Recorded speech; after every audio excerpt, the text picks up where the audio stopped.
Assalamualaikum warahmatullahi wabarakatuh. Perkenalkan, nama saya Rahmawati Faula dari Prodi Hukum Keluarga Islam Fakultas Agama Islam Universitas Muhammadiyah Surabaya. Di sini saya akan menjelaskan sedikit tentang Quran surah An-Nisa ayat 1 sampai ayat 8. Baik, langsung saja. Alhamdulillahirrabbilalamin. Assalatu wassalamu ala asrafil anbiya'i wal mursalin wa ala alihi wa sahbihi ajmain amma ba'du. Pertama-tama marilah kita panjatkan puja dan puji syukur kita atas kehadirat Allah Subhanahu wa taala yang telah melimpahkan rahmatnya sehingga kita masih diberi kesehatan sampai sekarang ini. Tak lupa pula kita haturkan sholawat serta salam kita kepada Nabi besar kita Muhammad Sallallahu Alaihi Wasallam yang mana telah membawa kita dari zaman jahiliyah menuju zaman terang benderang seperti yang kita rasakan saat ini. Oke, baik, langsung saja saya akan membacakan suratnya. A'udzubillahi minasyaitonirrajim. Bismillahirrahmanirrahim.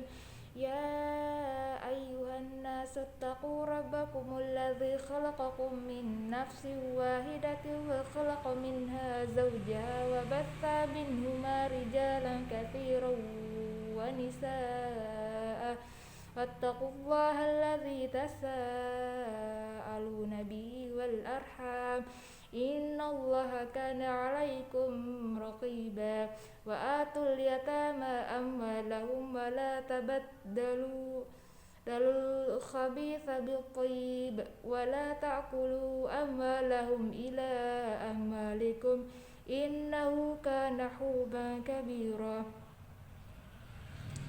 Wa in khiftum alla tuqsitu fil yatama fakihu ma qablakum minan nisa'i mathna wa thulatha wa ruba' fa in khiftum alla ta'dilu fawahidatan aw ma malakat aymanukum dzalika adna alla ta'ulu wa atun nisa'a shudqatinna nihlah فإن طبتن لكم عن شيء منه نفسا فكلوه هنيئا مريئا ولا تؤتوا السفهاء أموالكم التي جعل الله لكم قياما وارزقوهم فيها واكسوهم وقولوا لهم قولا معروفا وابتلوا اليتامى حتى إذا بلغوا النكاح فإن astum minhum rushdan fadfa'u ilaihim amwalahum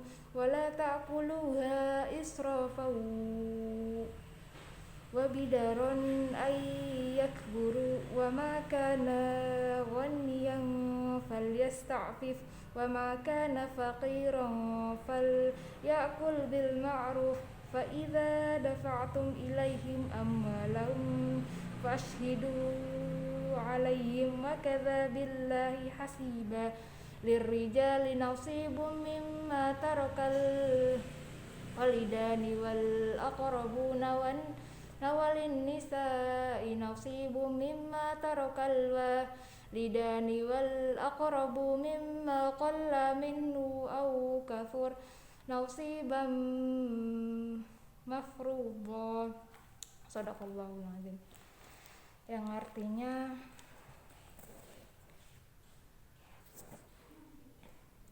wahai manusia, bertakwalah kepada Tuhanmu yang telah menciptakan kamu dari diri yang satu, Adam, dan Allah menciptakan pasangannya Hawa dari dirinya, dan dari keduanya Allah memperkembangbiakan laki-laki dan perempuan yang banyak. Bertakwalah kepada Allah yang dengan namanya kamu saling meminta, dan peliharalah hubungan kekeluargaan. Sesungguhnya Allah selalu menjaga dan mengawasimu. Dan berikanlah kepada anak-anak yatim yang sudah dewasa harta mereka. Janganlah kamu menukar yang baik dengan yang buruk, dan janganlah kamu makan harta mereka bersama hartamu. Sungguh tindakan menukar dan memakan itu adalah dosa yang besar. Dan jika kamu khawatir tidak akan mampu berlaku adil terhadap hak-hak perempuan yatim bila mana kamu menikahinya, maka nikahilah perempuan lain yang kamu senangi, 2, 3, atau 4. Tetapi jika kamu khawatir tidak akan mampu berlaku adil, maka nikahilah seorang saja atau hamba sahaya yang atau hamba sahaya, perempuan yang kamu miliki yang demikian itu lebih dekat agar kamu tidak berbuat zalim. Dan berikanlah mas kawin atau mahar kepada perempuan yang kamu nikahi sebagai pemberian yang penuh kerelaan. Kemudian jika mereka menyerahkan kepada kamu sebagian dari mas kawin itu dengan senang hati, maka terimalah dan nikmatilah pemberian itu dengan senang hati.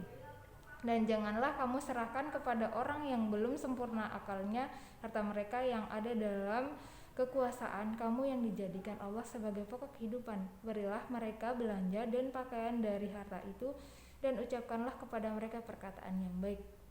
Dan ujilah anak-anak yatim itu sampai mereka cukup umur untuk menikah. Kemudian jika menurut pendapatmu mereka telah cerdas, pandai memelihara harta, maka serahkanlah kepada mereka hartanya, dan janganlah kamu memakannya. Harta anak yatim melebihi batas kepatutan, dan janganlah kamu tergesa-gesa menyerahkannya sebelum mereka dewasa.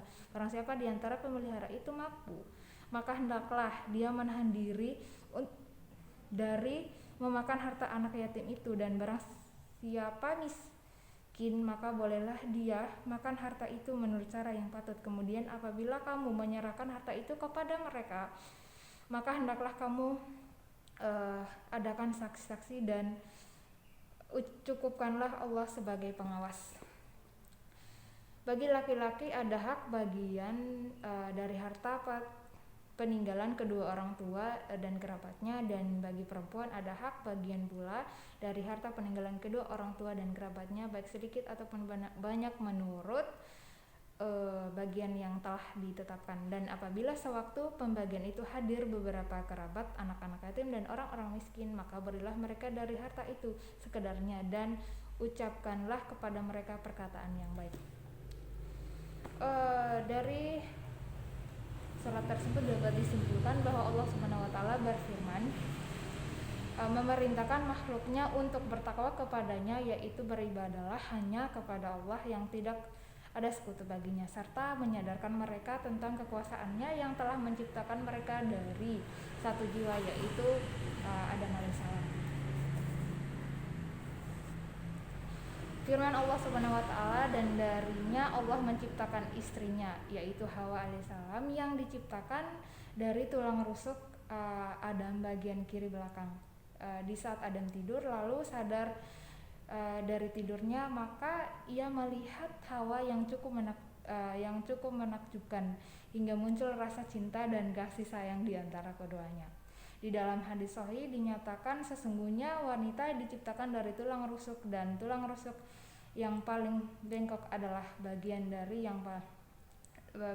yang paling atas. Jika engkau memaksakan untuk meluruskannya, maka engkau akan mematahkannya. Tapi jika engkau bersenang-senang dengannya, maka bersenang-senanglah dengannya, sedangkan padanya terdapat kebengkokan.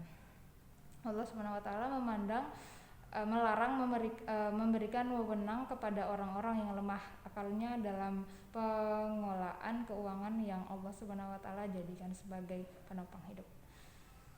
Oke, baik, mungkin hanya sekian yang dapat saya sampaikan. Bila ada kesalahan kata, mohon maaf. Billahi fisabilil haq, fastabiqul khairat. Wassalamualaikum warahmatullahi wabarakatuh.